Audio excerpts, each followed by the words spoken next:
About me, nothing much. Like I completed my first master's in network engineering and did my second master's in cyber forensics from University College Dublin, Ireland.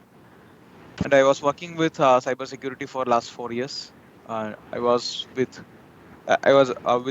ENY cybersecurity team as a threat analyst and security analyst for around 3 years, and now I am with Oracle.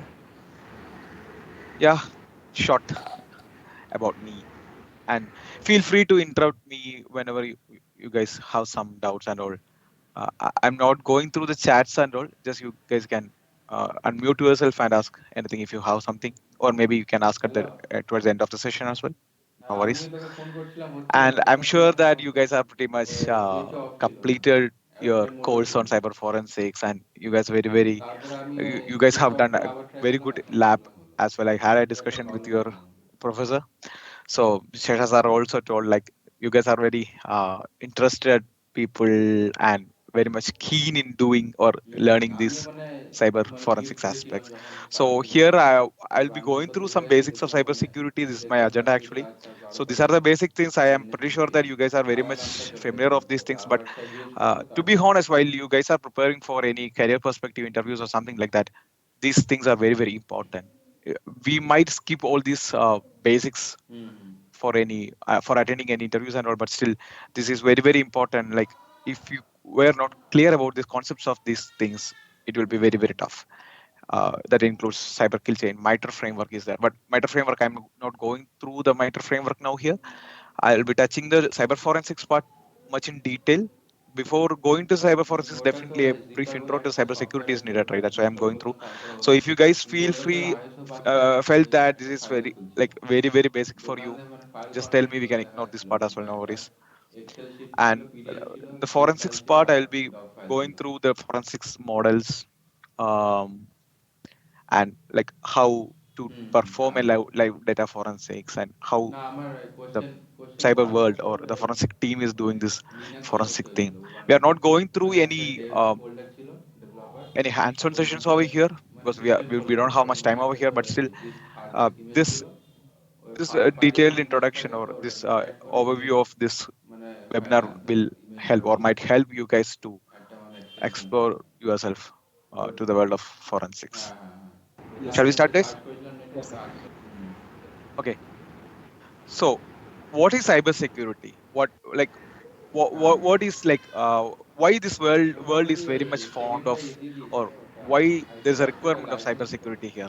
ওই জন্য We all are living in the আবার world of try internet করেছিলাম, তাও লাস্টে with হয়নি, bits ওই of জন্য ওটা ones and zeros. We all are living with ones and zeros. Like why computer can only understand ones and zeros? Hmm, Because hmm. it's very easy to হ্যাঁ, corrupt the errors. Like if you have multiple numbers or multiple any other number system, it's very difficult to identify হ্যাঁ, a সেটাই। mistake over there or আমি mistake একটা over there and all. দেখছিলাম scalpel So বলে, ওটা তোর আবার bits লিনাক্সে bits তোর like কাজ করছে না। ones and zeros are more than কয়েকটা enough কমান্ড to লিখতে হবে, ওগুলো রান uh, করে দেখছিলাম, তাও লাস্টে হলো না। deal with for anything that's ওই জন্য like ones and ওটাই zeros দিলাম। are more than enough for any computer to understand, and the people can resolve the issues as well.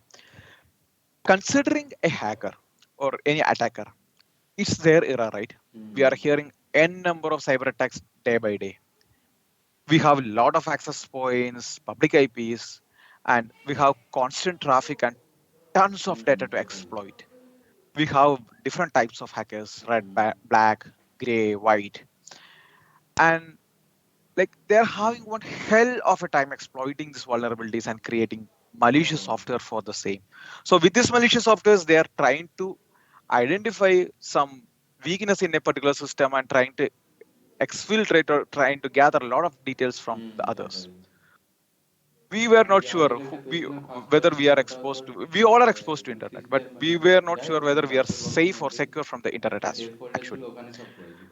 So উইন্ডোজে সেরকম কোনো ভালো হার্ড as ডিস্ক I ছিল না। said, there are a lot of cyber attacks happening day by day, and hackers না like the লিনাক্সে attackers are বললাম become না, more system ফোল্ডারের smarter, মধ্যে ছিল। and they were like যেমন তোর they were fond of CD creating folder their own থাকে, তারপরে creative malwares, root and folder থাকে না, they know how to আমার একটা bypass ডেভ ফোল্ডার ছিল, ওর মধ্যে virus scans or কয়েকটা পার্টিশন ছিল, antivirus ওটাতেই ও কাজ scans করছিল, ওটাতেই or the করলাম। firewalls or anything. They are easy to tackle all the protection mechanisms provided by না the না, cyber তোর security world. টার্মিনালের কয়েকটা কমান্ড লিখতে Unauthorized হয়েছিল, access, তারপরে unauthorized এগুলো deletion, আনইনস্টল হয়ে ওটা unauthorized modifications. All these are the major causes of a cyber attack actually.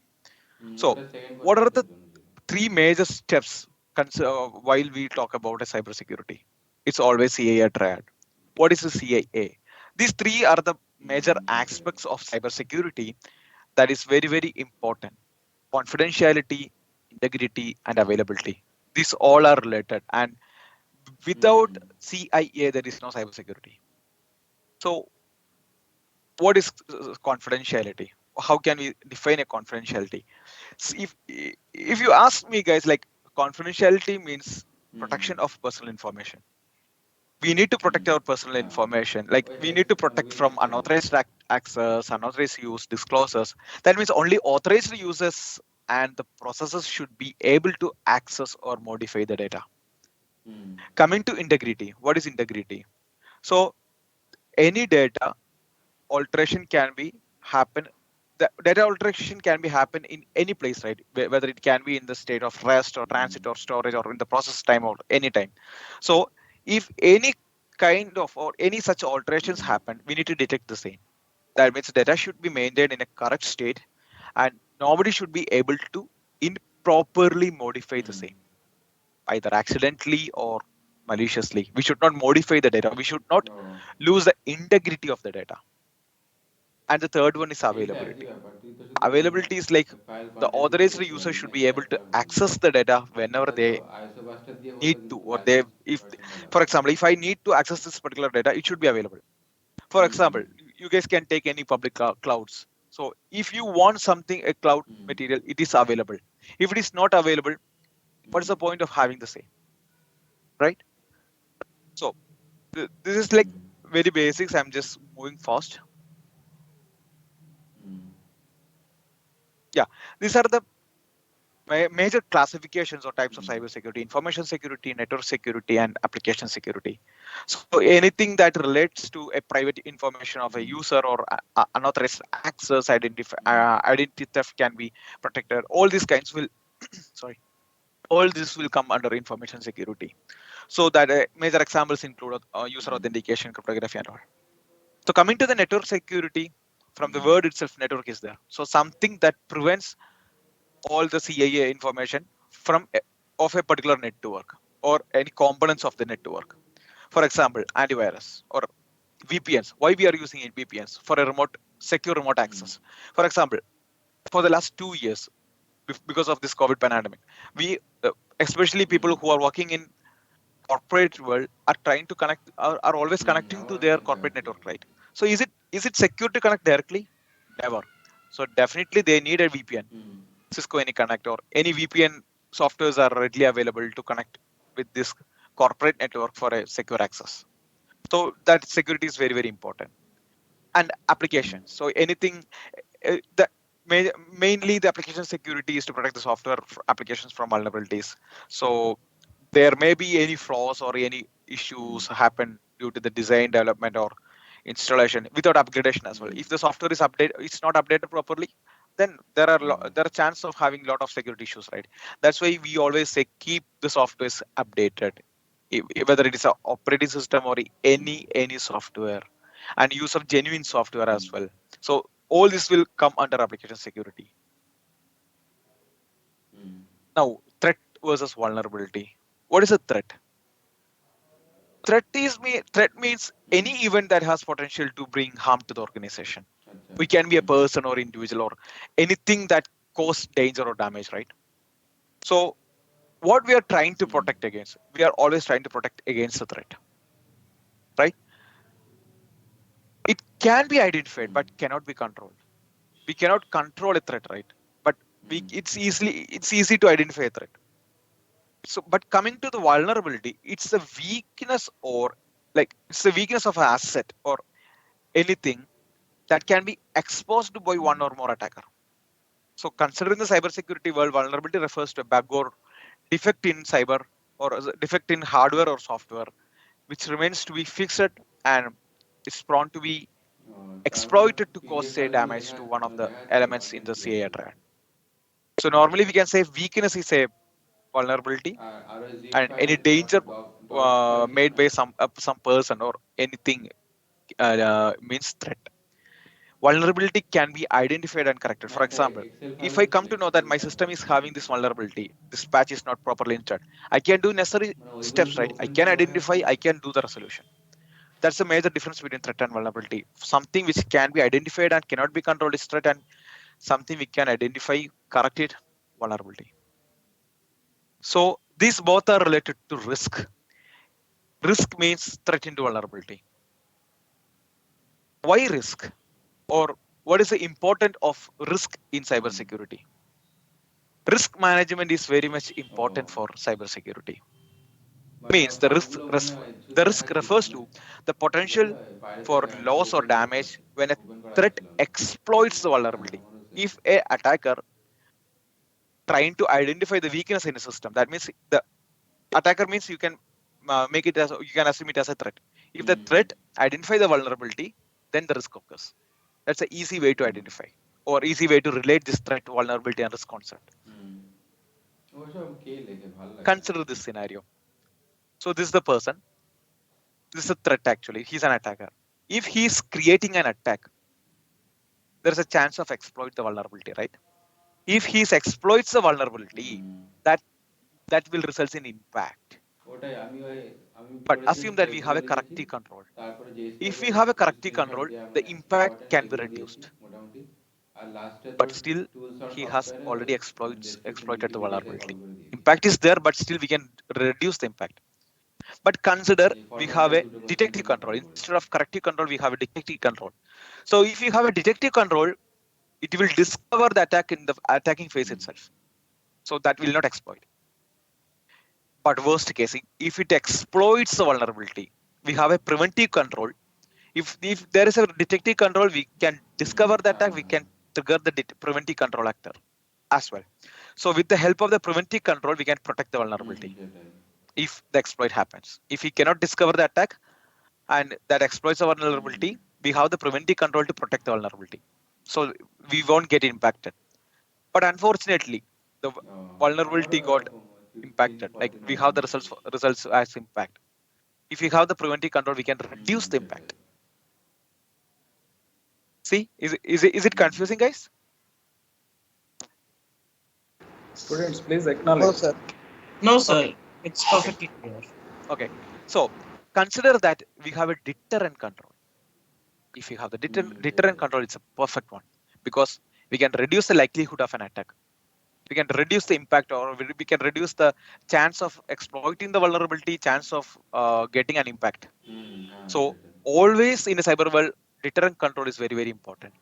But that is the not only thing which is important. We should have a deterrent control, detective control, corrective control, and preventive control, because we don't know which is required at what point of time.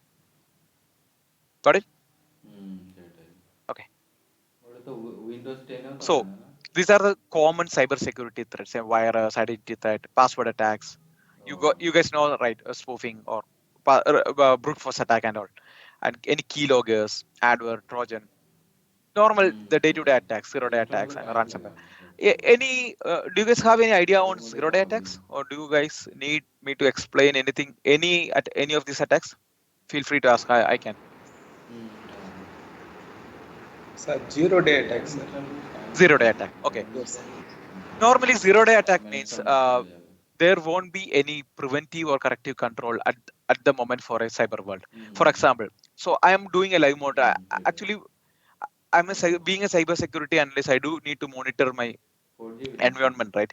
So there are a lot of preventive mechanisms, inbuilt preventive mechanisms, or our own use cases that can prevent all the cyber attack. Not all the, almost all the cyber attacks. But there are certain set of attacks, they don't have any preventive mechanism. For example, we don't have any updated patches, or we don't have any particular mechanism to prevent this particular prevent a attack that happened in the same day.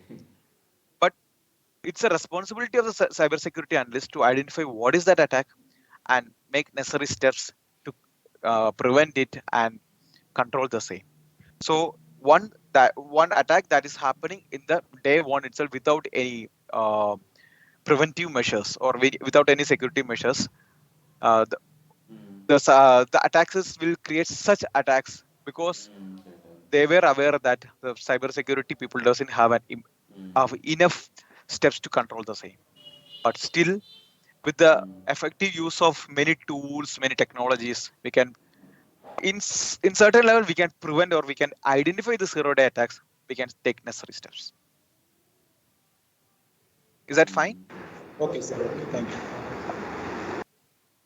So moreover, I'm touching based on how a industry looks for this kind of attacks. I'm not going through any definitions for zero-day attacks and all that you can Google. You can find that. So this Sure. is how a normal zero-day attacks like in an industry or in a cybersecurity environment, how we will face and how we will correct prevent the same. না IMG না ওটা Yeah. Linux এর .dt Have you heard about this image concept, file cyber kill chain? extraction type কিছু একটা ছিল। No, sir. Hello, students. Please acknowledge. Okay. Anyone, No, man, like any one acknowledgement is fine. Because I just want to know whether you know or not. That's it. Like, if you guys don't know much about cyber kill chain, definitely I need to dig a lot into it because this is very, very important concept. Like before going to the cyber forensics, cyber security is very important, right? And considering the cyber security, cyber kill chain is very, very important. That's why I'm asking. Okay. So no worries. I will explain cyber kill chain in a deep manner. So cyber kill chain consists of 7-step process.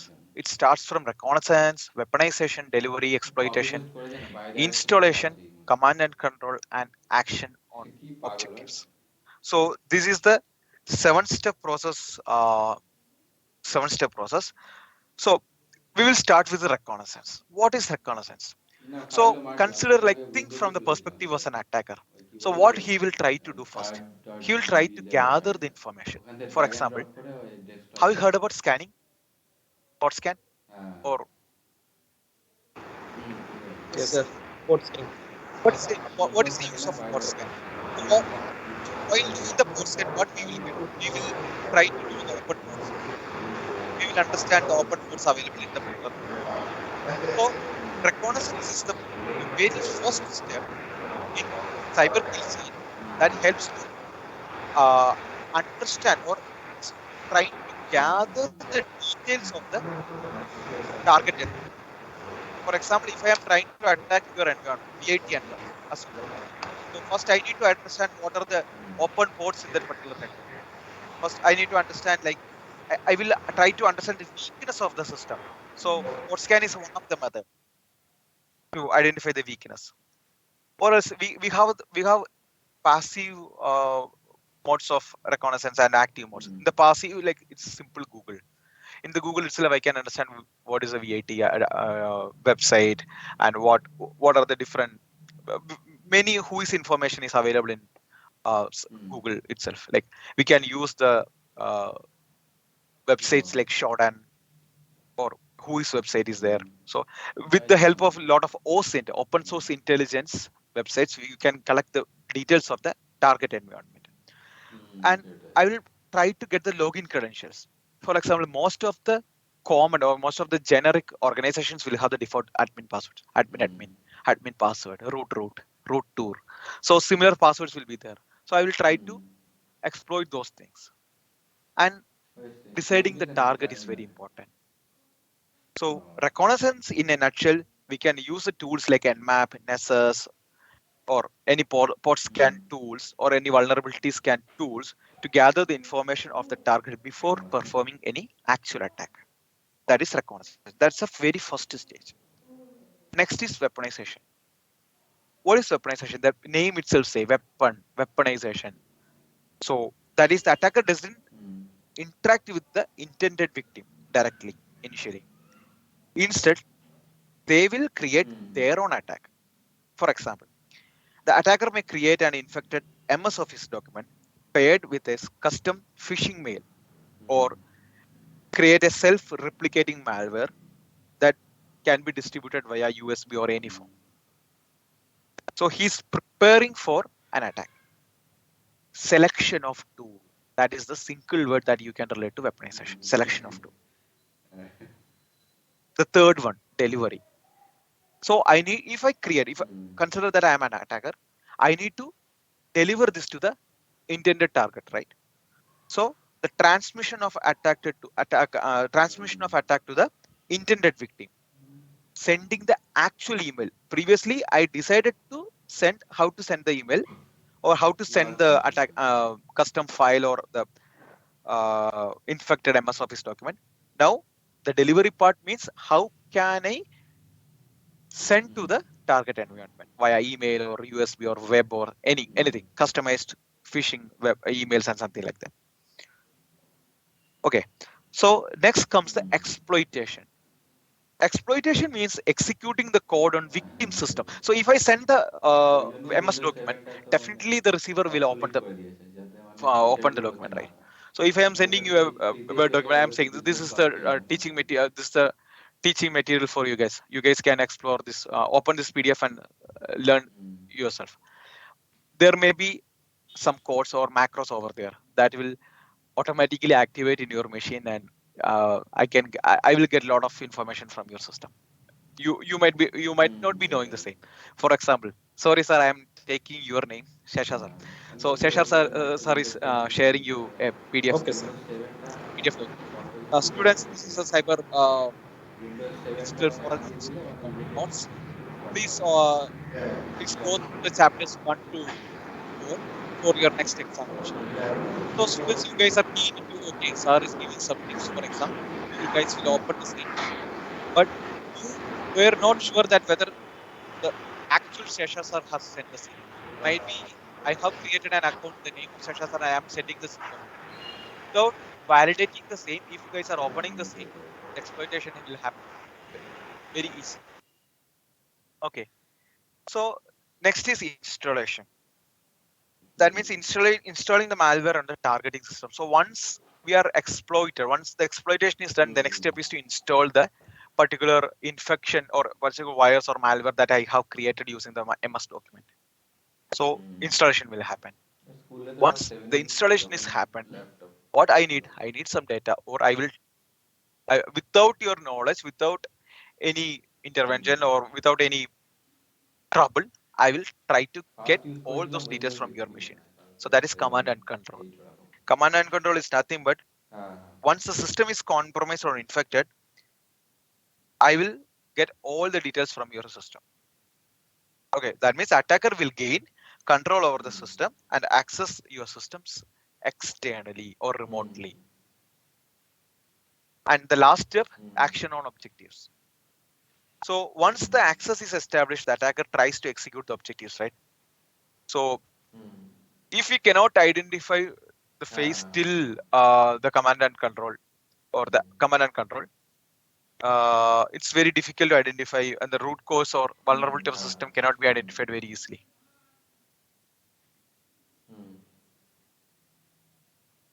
Oh, 1 second, guys. Okay, sir. No problem.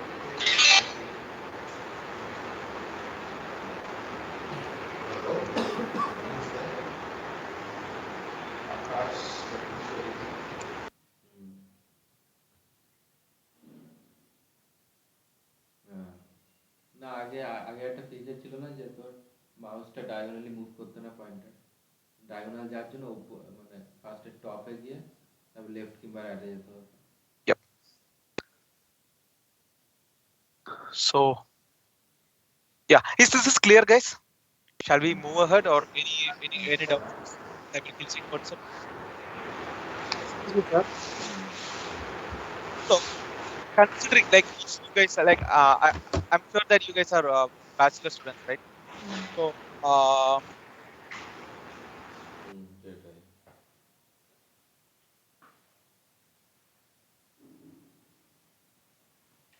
so you guys are preparing for your interviews as well. So while preparing for any cyber related interview, just go through the cyber kill chain steps very deeply. There is one more important thing I can share regarding the cyber kill chain. Like in the later point of the slides I have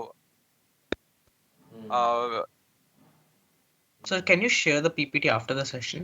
yes, I can share that. Sure, I will sure. share. Yeah. Okay. So what I can say is like, have you heard about Splunk or any SIEM solutions? Any idea on that? Security, even security incident management or solutions you guys are aware of? Splunk or ELK, Elastic? Oh. No, sir. Okay, no problem. So like you guys will be wondering how the security analyst will do the security monitoring and all, right? So we have our own SIEM solution, Oh, SIEM. So SIEM solution that will integrate all the logs what we need for the investigation, all the network logs, application logs, the system logs, everything about. For example, if I need to monitor the traffic in VAT, I will I will introduce this SIEM solution into your network, and I will collect all the logs into my SIEM solution. And with the SIEM solution, I can easily uh, investigate the incidents. So for that, we have use case creation. We have a lot of what you can say. We have use case development. Use case creation means what? How can I say? For example, if there is a login happened from a public IP, inside like inside your VAT, there is no need of any public login, right? No need of public login to happen. So if anything happened, a public login happened intentionally or unintentionally, the security team should get alert, right? So for that we can create use case. Similarly, if if any of the students like they would like to brute force the password of any staff or any system in your college, so they will do the password spraying or password brute force attack and try to and log into the system multiple times. So if it is happening for multiple times within a shorter period of time, the security team should get an alert, right? Oh, X user is trying to attack Y or doing a brute force in Y machine. So all these things seem is the interface that we can identify or we can easily see this attacks and investigate the same. Why like I'm not going into very deep into same thing because it's not no point of explaining all these things actually right now. But I can say out of the 7 steps, only one step cannot be identified using a SIEM solution. Any guesses? Any wild guesses? Reconnaissance, weaponization, delivery, exploitation, solution, C2, and action. One step we cannot identify. Like for example, if someone is scanning, I will have a use case to identify whether he's scanning or not. I can find. But one step. Any guesses, guys? Any wild guesses? Wrong answers are also welcome. No problem. You can recon. Recon we can because if I am scanning your network, it's easy to identify, right? Yeah. Okay. Makes sense. Delivery of Then delivery of threats. Okay. I will put it in this way. If you're getting an email to your college email inbox, definitely if that is monitoring under your VAT, definitely say cyber security team will get an alert, right? The delivery is there. Okay, some mail has reached. Even they are reading or not, doesn't matter.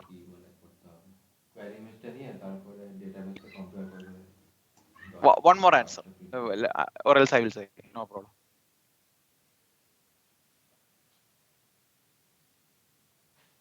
Which is the phase that attacker only doing in his environment? command and control. Command and control is happening in the Okay. dark. Okay. Yeah. So the last one, actions.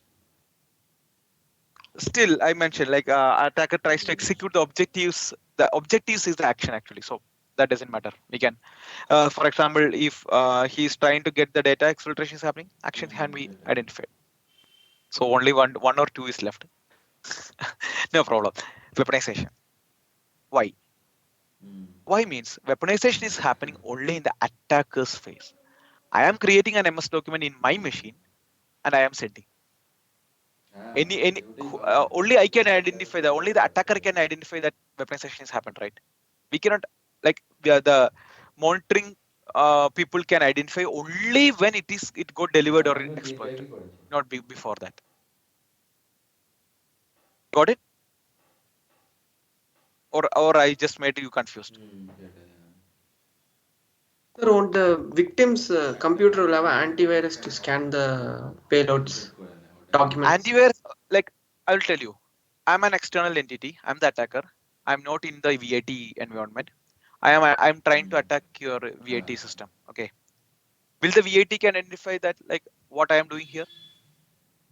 If I am creating the payload, if I am creating a MS document macro using the macro or any virus inside it, malware inside the machine, will the VAT can guess that I'm such that Girish is creating any of that wild guesses is possible?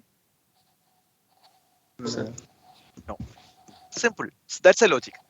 Something that is happening only in attacker's machine cannot be identified because my machine is not yet started communicating to any other network or any your the target machine, right? It's still in my control. It's not exposed to any other network. Once it is in the delivery part, the VAT people can identify that okay, that particular IP is trying to send or trying to pass communicating with our network.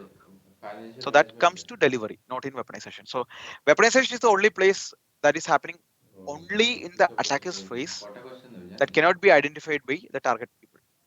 বাবারে 30টা Clear? শুধু ডিএটাই তো 10 মার্কসের Yes, sir. ফালতু sir Okay. How much you guys are aware of malware analysis? হ্যাঁ Yeah, have you done any malware analysis in your? Yeah, I had like a small project in machine learning. Okay, cool. Yeah. With any tools or have you used any Like subassemblers or debuggers? like an ML algorithm. So basically, we generated an image from the binaries, Okay. like the combined binaries. We generated an image, and then we did supervised learning. So based on we That's already good. had a data set that this is malware and this is not, and based on the binaries, we generated an image and we then checked, and Whether then we it's a can malware or not. yeah, and then we can predict whether it's a malware or not just by Malware. looking at the binaries. Okay. Okay. Cool. Cool. That's good. That's interesting. That's actually very good project actually because like a combination of two deadly industry demanding areas, machine learning plus cyber. It's very rare combo. Like industry really need people who has very good knowledge in cybersecurity as well as machine learning because machine learning is the next gen item that the cybersecurity is moving into. Many of the big four firms or many of the cybersecurity firms were moving along with machine learning algorithms to to improve their cybersecurity concepts. Cool. So generally, what is a malware? What is a malware analysis? All these things you are aware about. So I will just mention what is static and dynamic analysis. Like malware analysis, we have to, or do you guys really want to know what is a malware? That is really not need, right? Course নেওয়ার আগে আমার অনেক ভাবনা No, ছিল, sir. ভাবে না। Okay. So coming to static and dynamic analysis, there are two types of তো malware একটা কোর্স analysis নিতে হবে না techniques. বিশাল যেহেতু So these are তাহলে very এটা important concepts if you guys are really looking into the profession of হতে পারে cyber security. অ্যানালাইজ করে So তারপরে static analysis from the name itself is static. That means analyzing the malware or the binaries without running the same. That means we can like simply we can looking at the metadata of the file or the disassembly or the compilation of the malware code to symbolic execution, like which is something like virtual execution of a binary without executing actually in the real environment. We are not running the particular code in a real time. Rather, we will look into the code and identify what is how it might work, what it is happening at all. That is what is it, static analysis. But coming to dynamic analysis, it's just opposite. We will run the piece of code. So we will run this particular malware in a live environment. Like we will check for the behavior of the malware. Always do this kind of analysis in a remote machine. Never connect to any of the, even if it is a sample malware created by yourself, never connect to any network. Just isolate your machine and do it. For example, in the dynamic malware analysis, like the checking the behavior of the malware, and we will check for the side effects or what exactly that particular malware is doing, the piece of code is doing. So we can make it happen with the help of the tools like process monitor or sysmon, Like we can see what kind of artifacts or a piece of malware produces after it's running. That's about the dynamic malware analysis. So we have the reverse engineering tools like Disassembly, Sedapro, or Debuggers X64DBG or DBG. Actually, these are readily available open source things. Make use of these disassemblers and debuggers and try to play around these concepts. Actually, those who are interested in malware analysis, just one simple thing you guys should or must know. This I forgot the name. Mach- uh, this microprocessor language. What is that? Assembly. Assembly language. Yeah, assembly language. Assembly language is very, very important. You guys need to know the concepts and would be very well good in assembly languages. Then only you can excel in reverse engineering. Yeah. So now we are moving to our core topic, cyber forensics. So till now we have gone through cyber security. So what is the need of cyber forensics, or what makes the cyber security different from cyber forensics? We will look at here. So what is the need of cyber forensics is we need to know what was happened, how was happened, when it happened, and who all involved in this particular attack. If we can answer all these four, forensics is done. So forensics is nothing but acquiring, analyzing, presenting relevant and admissible digital data from different data states in a forensically sound manner. And we should maintain the integrity of the data as well. It's just EPAP. We need to identify, preserve, analyze, and present it in a proper manner. These are the four important steps in cyber forensics. So what we do here is we will use to identify what exactly happened during the incident. So normally forensics can happen in a live environment or after incident. After the incident also the forensics can happen. From the industry perspective, forensics will always happen after the incident occurred. For example, if an incident happened, the security monitoring team identified that it's a particular cyber attack and they couldn't conclude that why it happened, or they couldn't conclude much more on the same. They will definitely contact the forensic team. It's an incident response team. So they will do this. Incident response team will do a deep dive into the attack and try to identify as much as possible. If they cannot find it, they will pass this to forensic team. So forensic team will take a look and they will try to identify and they will try to collect all the evidences, irrespective of the places and irrespective of the logs and all. They will try to get all the details and they will do the analysis.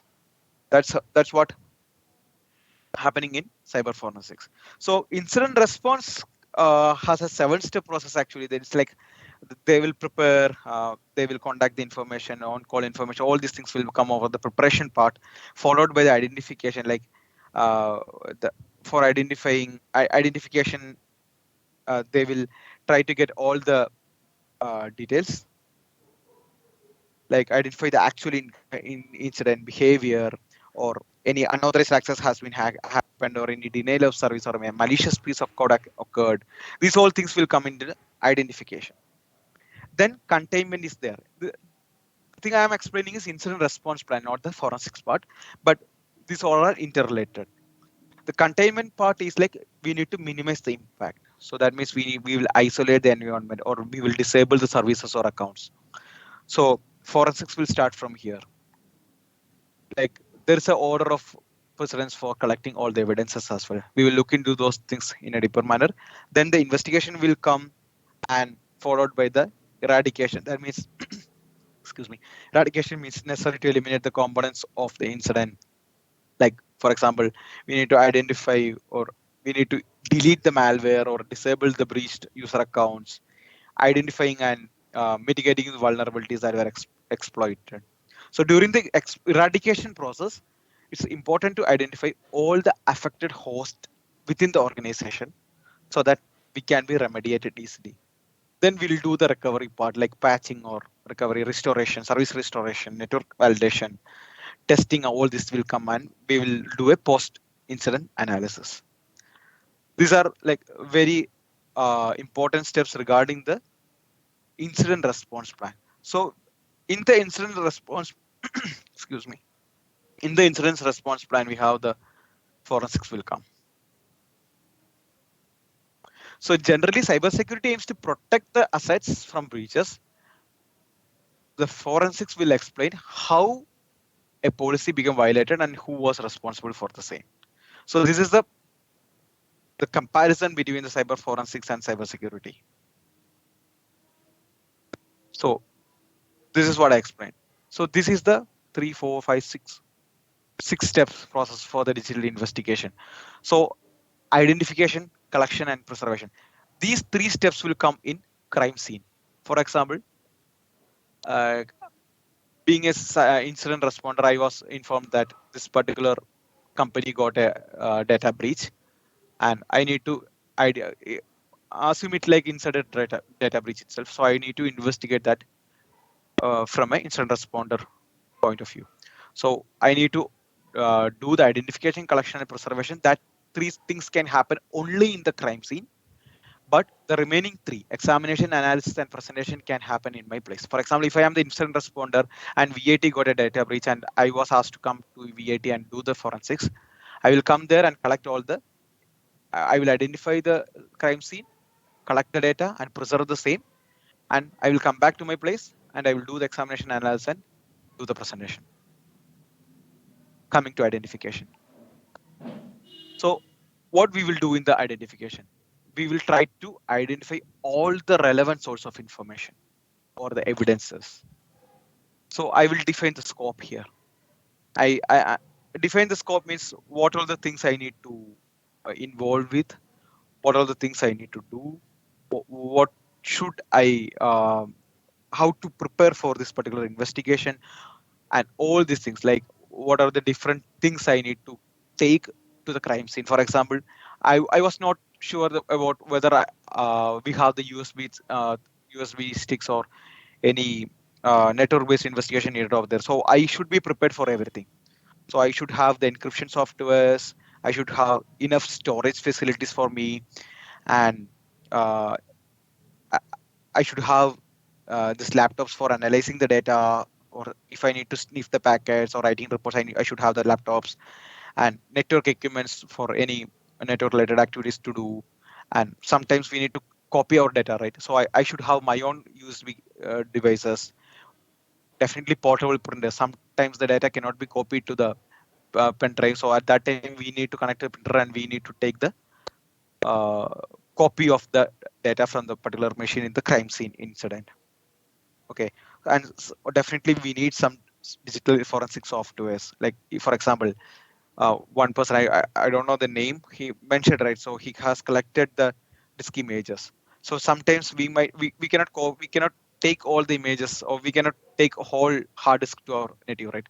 So at that time we will create a copy of the image, we will digitally secure the same, and we will gather that particular evidence and we will secure it, encrypt it, and store it in our media actually.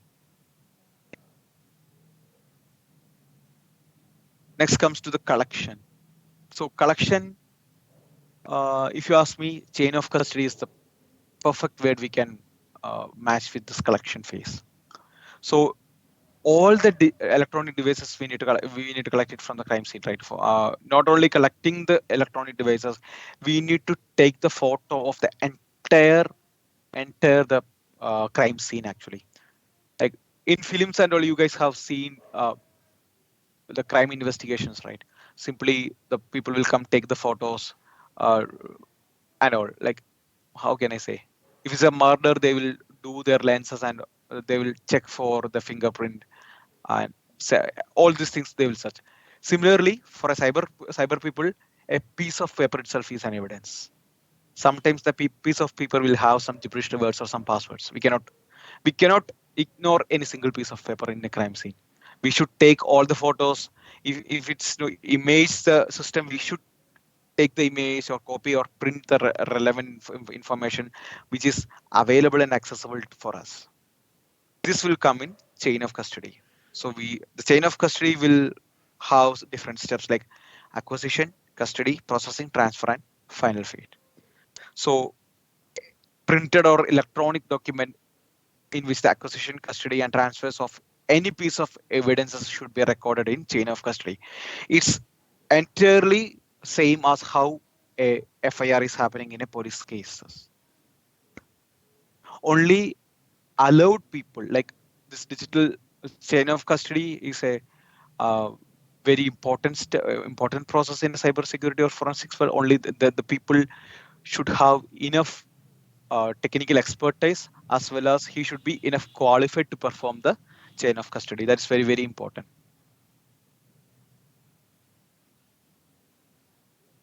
Collecting the evidence. Why collecting the evidence is important? I will say the first line is a document. I mean it right. Why?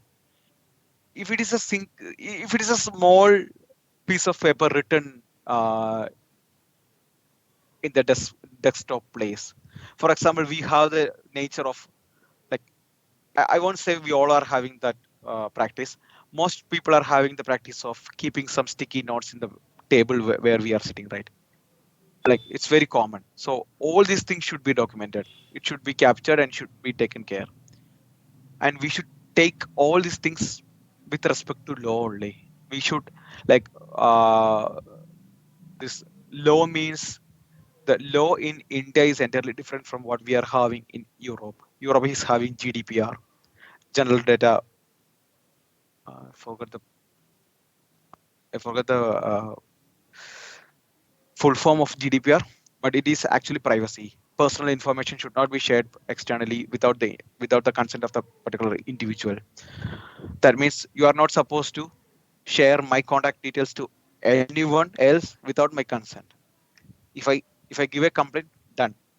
That's a rule over there. So collecting the evidence is very important. We even though if we are taking like we are sometimes we are feel free to take the hard disk to our home sometimes, but sometimes we cannot do that. In that time, we should take the image of the hard disk and we should encrypt the same. There comes the cryptography. So only cryptographically verifiable copies can be presentable in courts. Otherwise, it's not accepted because they can differ. Like the examiner has taken the copy and they have added their own evidences and they have presented the court for the names they are targeting the attacker, and we cannot. They can definitely say that he's producing the wrong information. But at the same day, if you have the cryptographical identifiable document, like if you have the proper passwords and all, you can say this is the encrypted data. The same is presented here in the decrypted manner, so that we can differ easily. And chain of custody is very, very, very important. Do documentation every step. Whatever you guys are doing in a crime scenario, you should document it. And only proper reputed tools can be used. We cannot use any uh, non-reputed tools. Like for example, most of the people are using not proper Windows OS, right? The genuine OS are not being taken care by many of the people, especially while we are students. Like even I was a student, like at that time also we will just get some copy of the Windows, we will use it for a long time. That should not be the case of a forensic investigator. We should only use the legally obtained or reputed tools only. Preservation. So all this should be digitally preserved in a secure manner, because while presenting to the court, we should not the data tampering should not happen.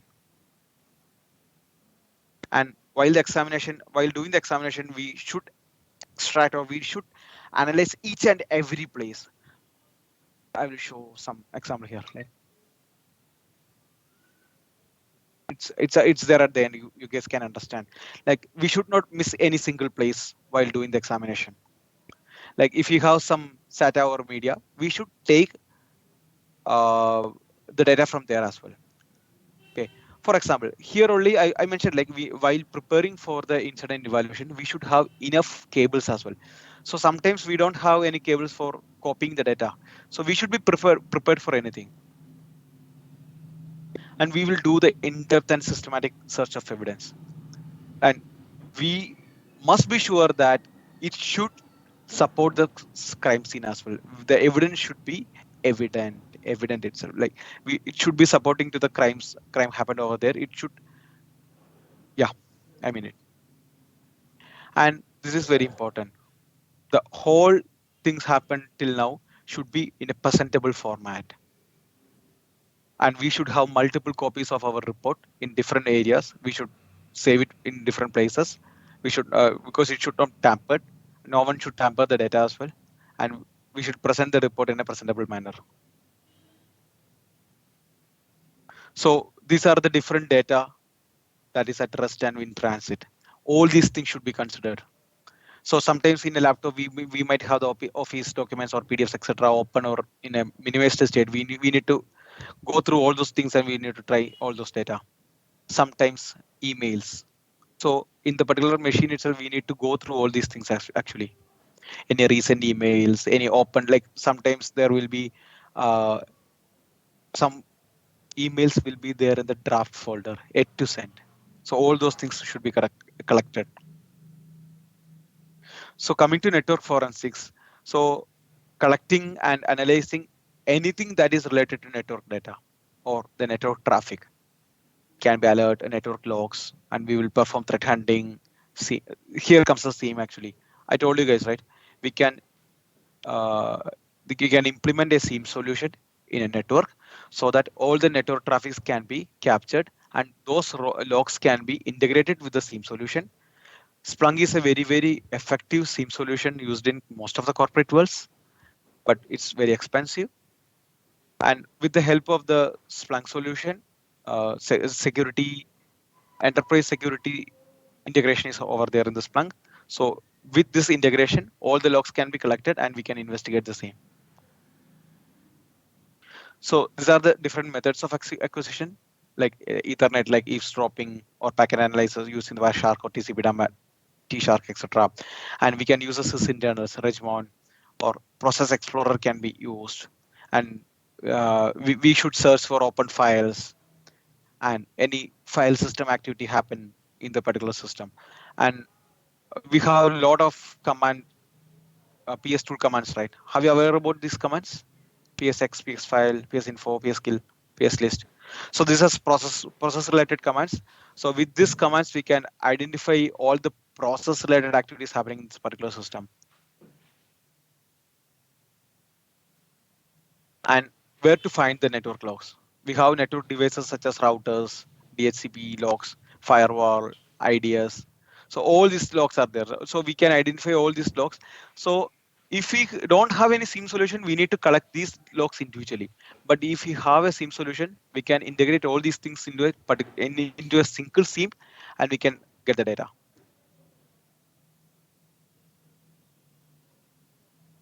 Are you guys sleeping, guys? Is it fine or confusing? No, sir. No, sir. Please acknowledge. Yes. It's interesting, sir. Okay, cool. Okay, I know, like it's about to go for a lunch, and bear with me for another 30 minutes or 20 minutes more. sorry for that, guys. And it's an interesting video. Can you guys, what is this?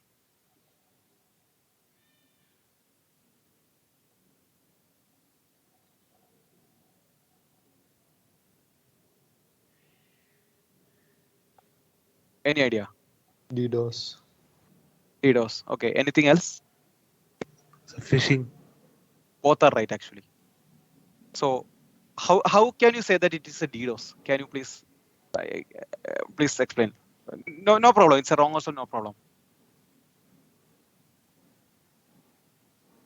Well, DDoS is when, like, normally if you have one or two attacks or anything, like when you have mass attacks or maybe mass, what do you say, data transfer of some sort, it can overwhelm the system and cause a system crash. Okay. I will give a more clear answer. You're right in a way. So it's actually phishing, but we can say it's a DDoS as well. Why means phishing is like the name I was like expecting is phishing, but DDoS it is also a very very correct answer. Why means see it starts with a few packets are sending thing like that, and this is a defending person. He's trying to prevent all those things, right? But at the time, at the later point of time, lot of packets are coming. He cannot restrict all those things, so his service has been denied. Can you relate this thing now? Yes, sir. Yes, sir. Yeah.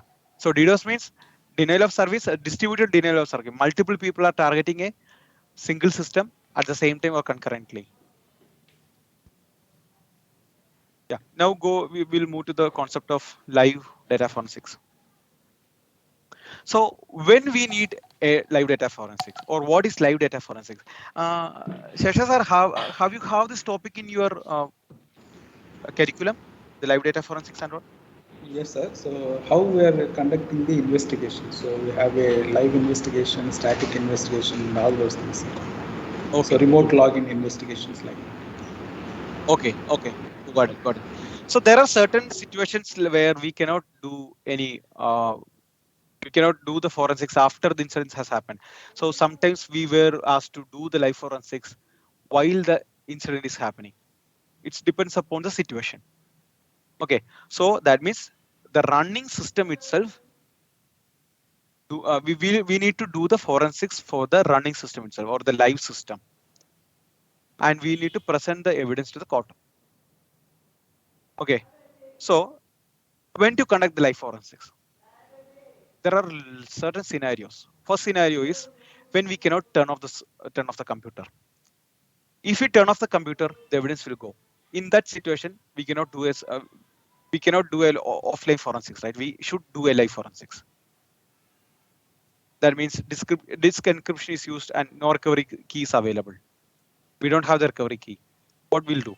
We have to do the live forensics, or for example, online disk storage, or we don't have any hard disk in our system for data storing. It's in the cloud. If we turn off the system, we won't get an access to that particular cloud. So definitely the live forensics is important. This is one scenario. Second scenario, if we switch off this particular computer, it will affect the entire operation of the particular area or particular organization. For example, production servers in Amazon or Oracle or any big companies, they are having the production service got impacted. If I turn off that particular system, it will affect the entire productivity, right? So I cannot turn off the computer. I need to do the live forensics parallelly or while running the system itself. The third, very, very important, when crucial data is available in the volatile memory, random access memory, RAM. What happens if I cannot take care of live forensics over there? If I restart the system, the data will lose, right? We won't get a lot of data from the RAM once it is restarted. So any traces of malwares will be there in the RAM for sure. Any IM conversations, any chat related activities, any very recent typed passwords will be definitely there in the RAM. So all these things can be captured using RAM. For that, definitely we need a live forensics. When we need information very quickly, for example, a kidnapping has been happened, we need to locate that particular person, and we need to save that particular person's life. And definitely we need to take an action immediately. We cannot wait for a second, wait for a minute. So we will do the live forensics. So these all are depends upon certain conditions. What is the case? What is the profile of the suspect? For example, if I got kidnapped, police will say, what is the use? And we will investigate it later. At the same time, it's a president or prime minister. It's very important, right? It's a profile. The profile will say whether this need a forensics immediately or later point of time. Yeah. When not to conduct live data forensics, if we can avail or if we can obtain the data in any other manner or without doing the critical data can be obtained without doing the live forensics, definitely we should go for that. and already we have enough time to acquire the data. For example, the company is giving 7 days to complete the presentation, and within 7 days, anytime we can go and collect the data, and we can come to the conclusion, right? So in that case also, we don't need to do a live forensics.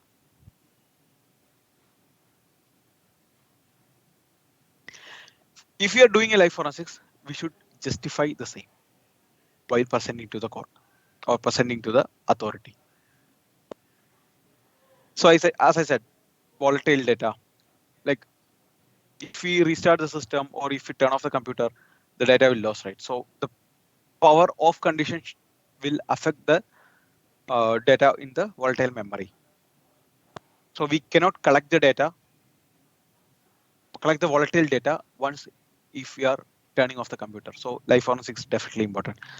But consider the mass storage drive. We can do it anytime. It's a persistent. We can do whenever we want. So does not require any live forensics actually. So this is the order of volatility. I told in the starting of the forensics part, this order of volatility should be considered while acquiring the data. Excuse me. So we should initially go with the memory or register or cache. Why? The chance of loss of data is high in this area. Then we will go to swap space or page file. Then the hard disk, file metadata in the hard disk, file content in the hard disk. Then at a later point of time, we can go with the removable media, USB or backup media as well. So initially, we should start with the memory register and caches. What are the different volatile information? OS information, any open files. If we close the system, we will lose the open files data, right? Or any network related information, any registry hives data, volatile Windows registry. Hope you guys have already done Windows forensics as well. So while doing the Windows forensics, what are the different data you guys always prefer to collect in your lab?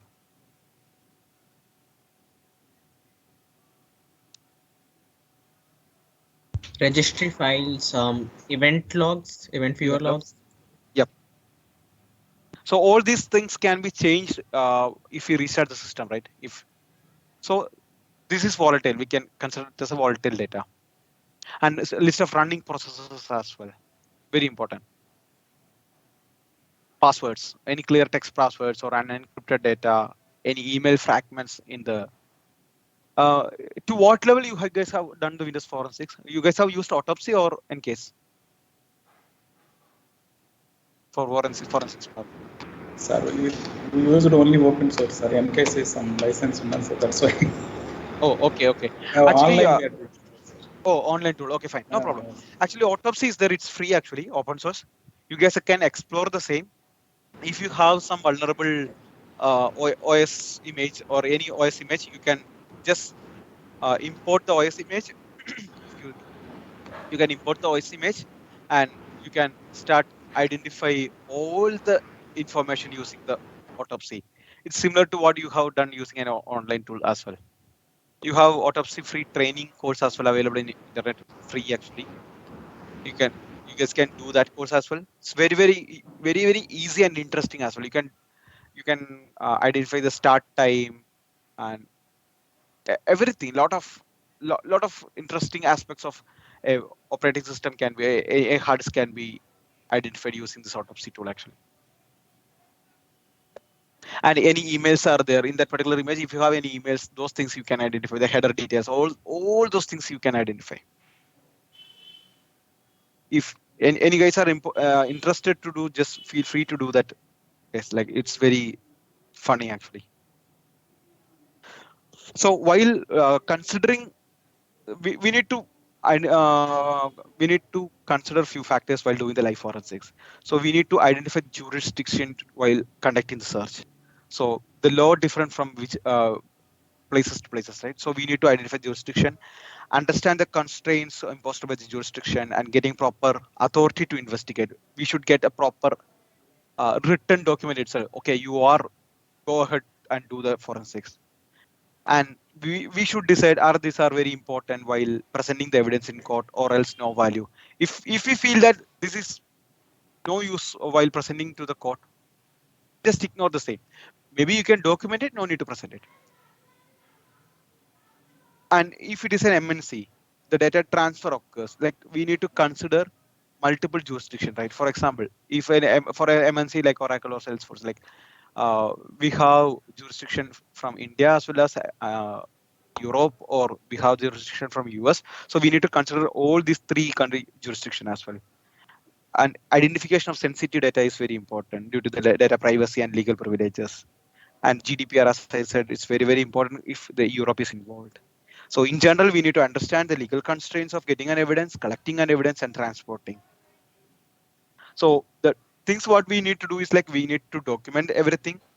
Chain of custody is important, tool validation is important, and the qualification of that particular incident responder is very, very important. And we like while presenting to the court should understand that the particular responder is technically capable to investigate and produce the result.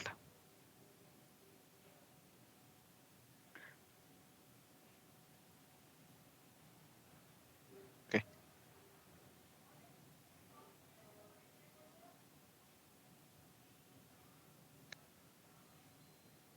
Yeah, this already we covered. Document everything, most relevant data first, respect the order of volatility.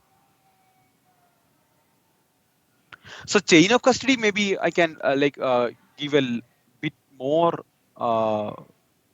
detail. So it starts with acquisition, right? It's a five-step process actually. So acquisition means who did it, when it happened, where it happened, how it happened. So who acquired the evidence, when and where the evidence was acquired, and what method was used. That is acquisition. Okay, so chain of custody is nothing but a printed or electronic document in which the acquisition, custody, and transfers of any piece of evidence are recorded. Okay, and the custody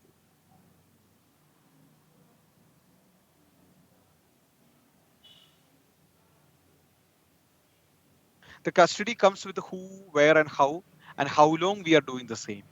Like who had possession of the evidence, where he kept that evidence, and what method was used, and what method was used to store the same, and how long that particular data has been stored. Now comes the processing. So what was done to the evidence, like whether any cloning has done or what analysis has been done over there. The second last one is transfer, means the transfer of evidence from one processor to another processor. Like that should be recorded along with the signature of the new keeper. For example, if I am collecting the evidences and there may be chance that I need to hand over all these things to the second person, right? So at that time, it should be handed over properly. And the last one is final feed, like the destruction or secure deletion of evidence and return of evidence to the respective owner. So if we are collecting the hard disk, I should get a sign from the crime scene and the place itself that I'm collecting your data. Once it is done, I need to give back to them and acknowledge the same.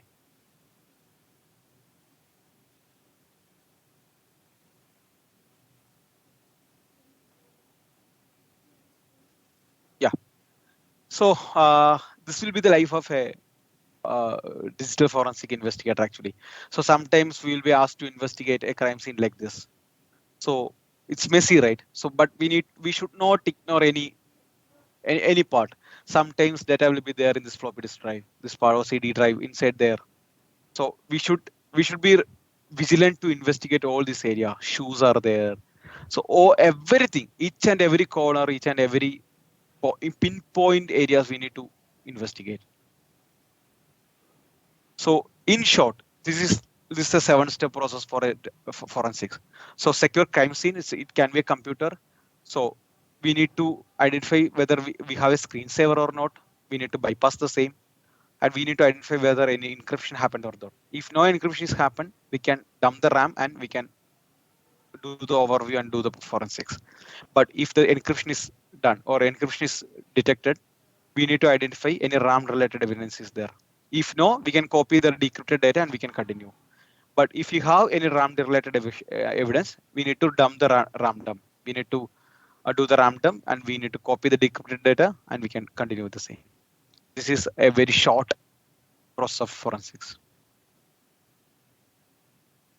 And security is always concerned. We cannot we cannot sure what all the danger aspects over there. Sometimes insects or sometimes shocks will be there, or any gun. See, a gun is there in the mobile, and hidden cameras and explosive devices as well.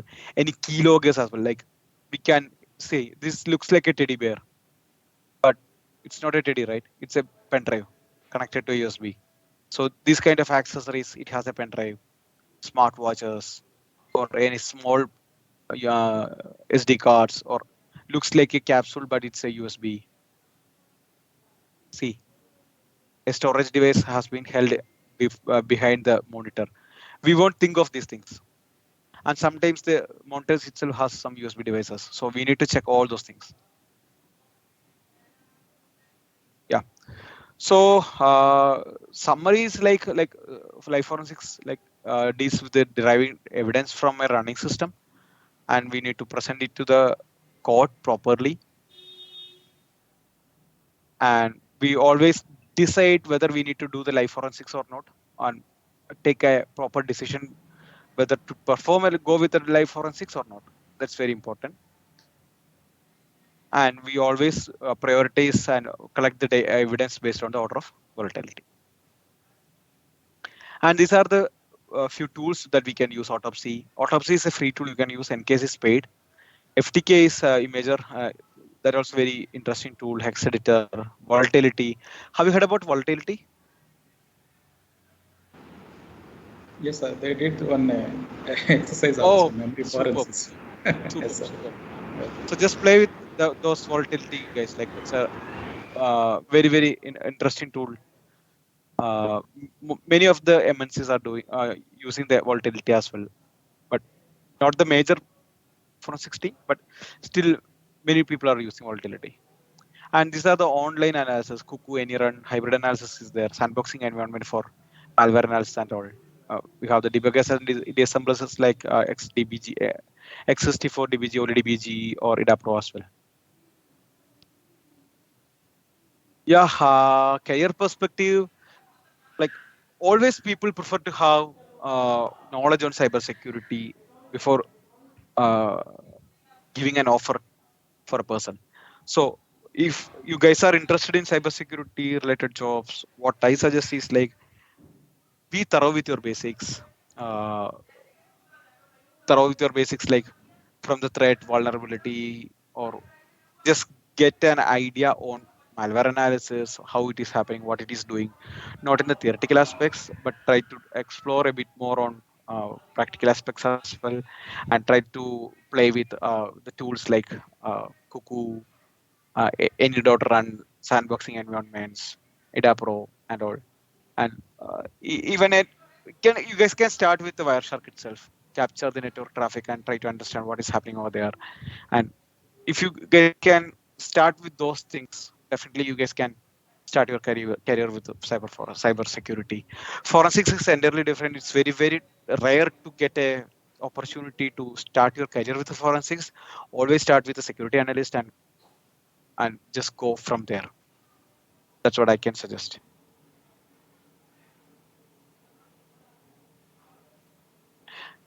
Yeah, any questions, guys? Yes, please, students, if you have any questions, you please ask. Sir will.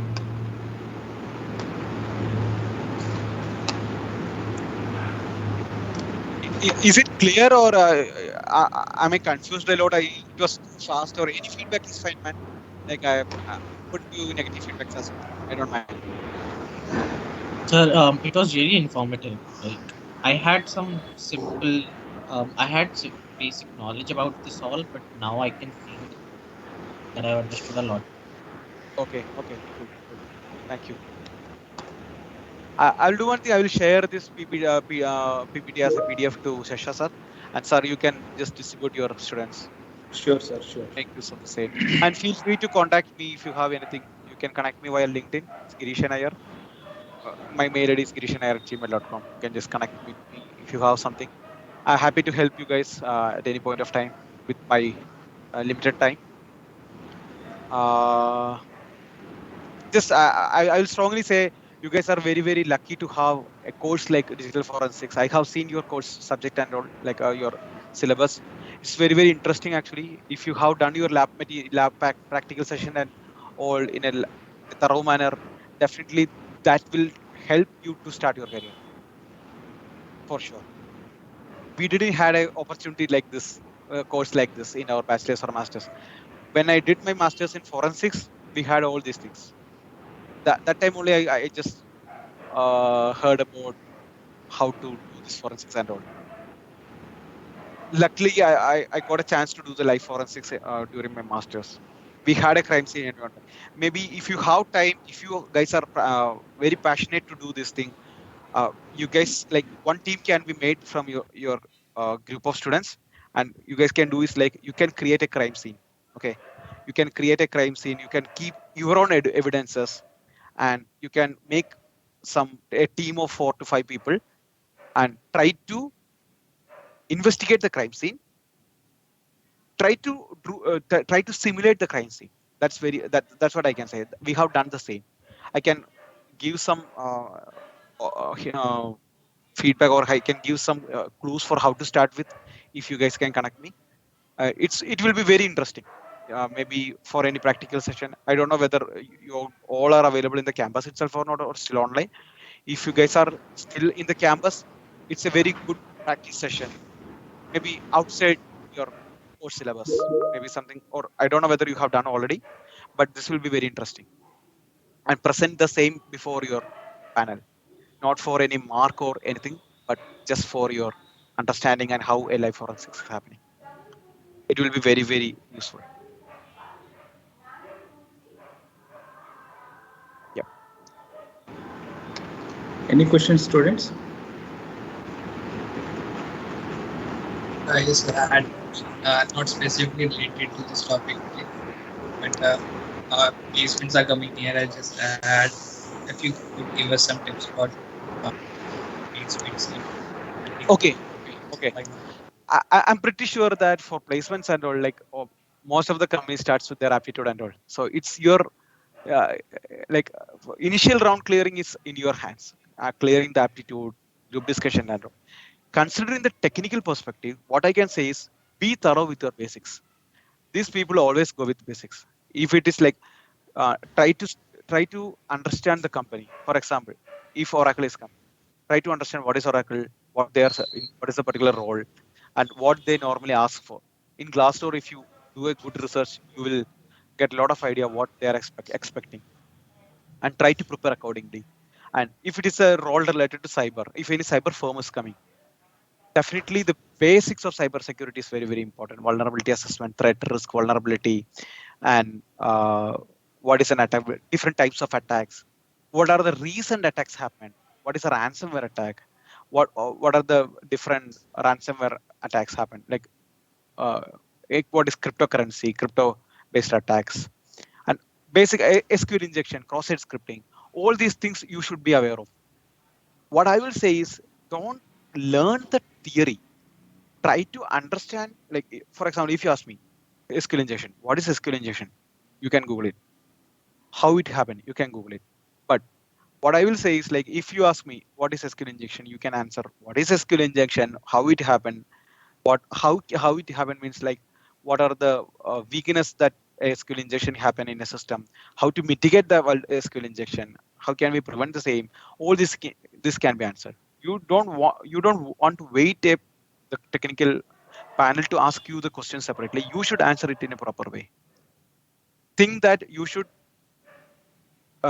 like, even if a person is asking for SQL injection, don't say SQL injection is something like if you are adding, or if you are doing some query based. Don't do that. Don't do like that. Just start from what is SQL injection and how to mitigate. That should be the pattern. Or cross-site scripting. Cross-site scripting means this is cross-site scripting. These are the types of cross-site scripting. This is how a cross-site scripting is happened. This is how we can mitigate the cross-site scripting. That should be the approach for answering any technical question. If you are going to coding as well, they will expect like development questions like they will expect how you are writing the code or the method you are writing or building the code and how you are thinking. That is very important. How you are thinking outside the box, how you are approaching the answers is very, very important. It's very competitive. They have only few openings. A lot of people are graduating. So be competitive. Prepare your basics well. I will say basics is very, very important. We will learn about lot of core things, but we will miss our basics. If we know if you have very core knowledge, if you don't have basics, you are eliminated. If you have very strong basics and if you have average core technical knowledge, you are selected. That's a normal attitude of most of the recruiters. They will check for whether you are trainable. If you are thrive with your basics, you are trainable. Is that answer your question, man? Yes, sir. Thank you, sir.